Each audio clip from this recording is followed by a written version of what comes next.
Okay, students, we have another question.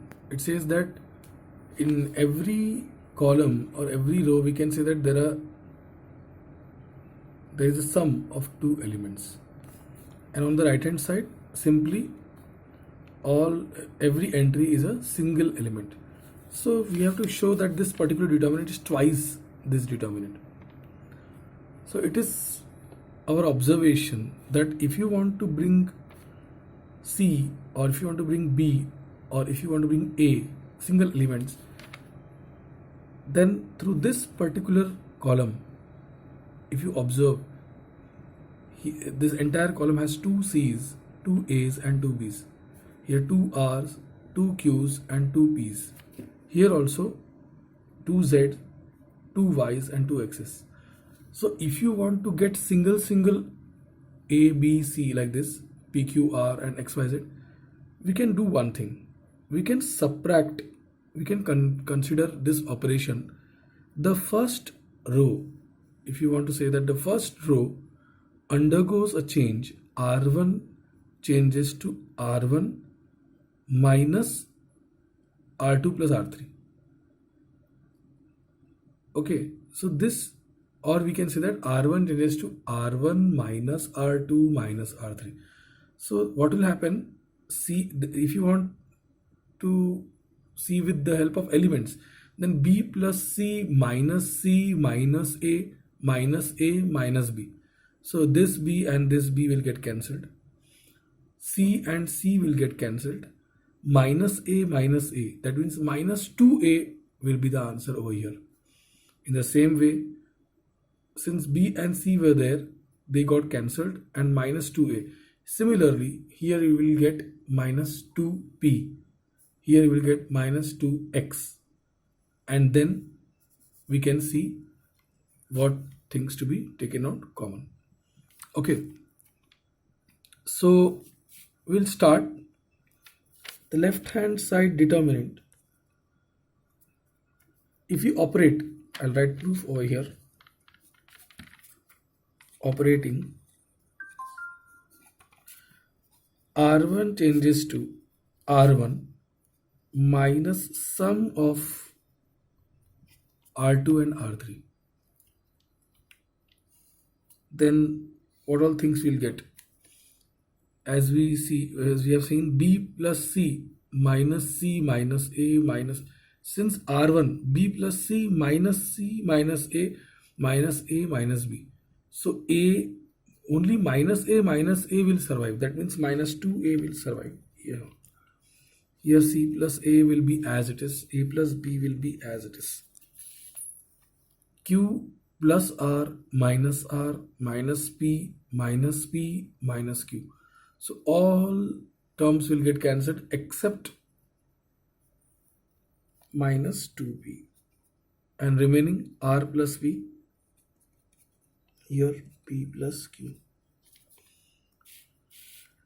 Now we have the third column, again Y and Z. Y plus Z minus X minus Y. That means R1 minus R2 minus R3. So again here Y will get cancelled, Z will get cancelled, minus X minus 2X will survive, and remaining Z plus X plus Y.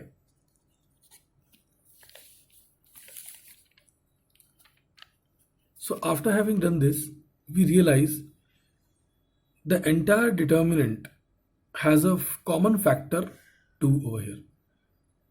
So if I take out this 2 from first row, it means that I have taken out a factor 2. I have divided the entire determinant by 2. It's a very famous property that if you multiply any row or any column by any constant k, it means that you are multiplying the whole determinant by that particular constant. So if I am multiplying half with first row, it means that in order to balance the entire value of determinant, I have to multiply 2 outside. So in this case, this 2 will get vanished. So, or you can simply say that 2, taking 2 factor from the first row, I have taken out 2 common. So it is as good as minus a minus b minus x, c plus a, r plus p, z plus x, a plus b, p plus q, x plus y. So now again we have this particular determinant.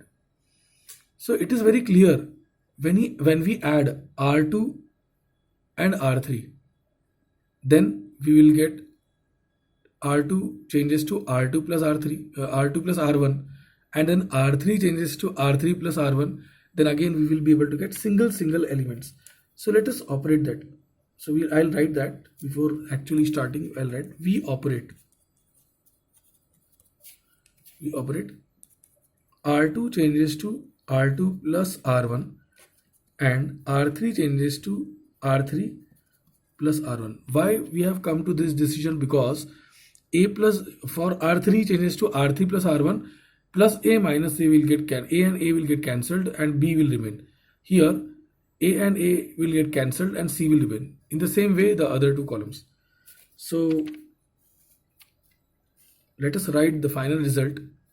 First operation, the second row changes as second row plus first row, C plus A minus A. So there is no negative sign in the operation. So this, if you are saying adding minus A to A, so it will be like this, it will be sounding like this: C plus A minus A, R plus P minus B, Z plus X minus X. So we are changing second row first. So C plus A minus A will be C, R plus P minus P will be R, Z plus X minus X will be Z.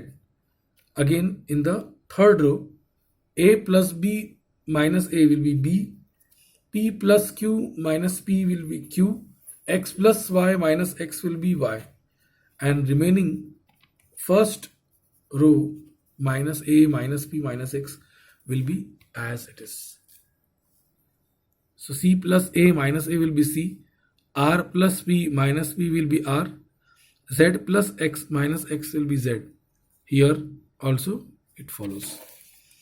Now actually if we say, again this minus sign is there.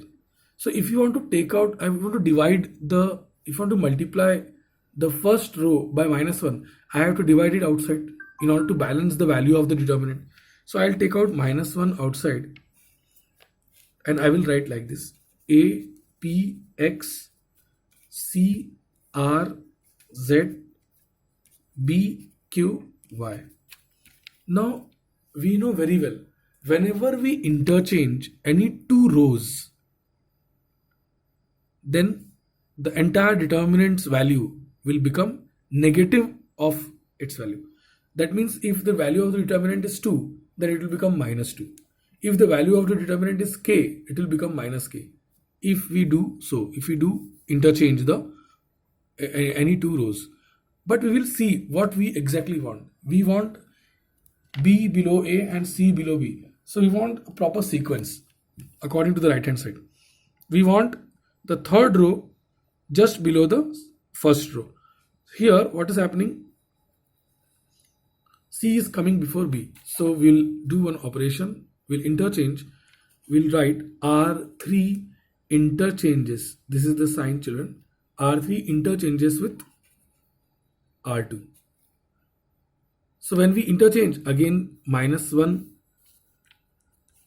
one more minus 1 will be coming out, so that the original determinant will become negative, or directly you can write plus sign. There is no need of writing minus 1 like this. Just I have written for your understanding. So the first row will be as it is. This third row will go and sit in place of second row. So in place of C, R, Z, I'll write B, Q, Y. B, Q, Y, and then C, R, Z. So which is the finally we have got this 2. We have this not written. We have not followed this 2 properly. So here 2 I will be writing because it was coming since the first step itself. So 2 was taken out, and then I have to write 2 outside the determinant. Then I'll have to keep writing like this. So this is 2 times. So finally 2 times a p x b q y c r z. So just by observing right hand side, we can match our answer and we can directly land up to the required proof what we want. So this is nothing but your right hand side. So I hope you understood this problem. It's very, very important. The operation is very simple. First you have to check what we want and accordingly we can operate. So we have taken one of the operation. It says that if you add or subtract any 2 rows and you add any 2 rows and write the final result in the one of the rows, either suppose R2 and R3, then you write the result R2. Now here R1 was changed like this, so all 3 rows are coming into play. So such type of operations you should be able to manage, should be able to understand, and then you will be able to get the proper solution. I hope you understood the problem. If you have any doubt, you can ask.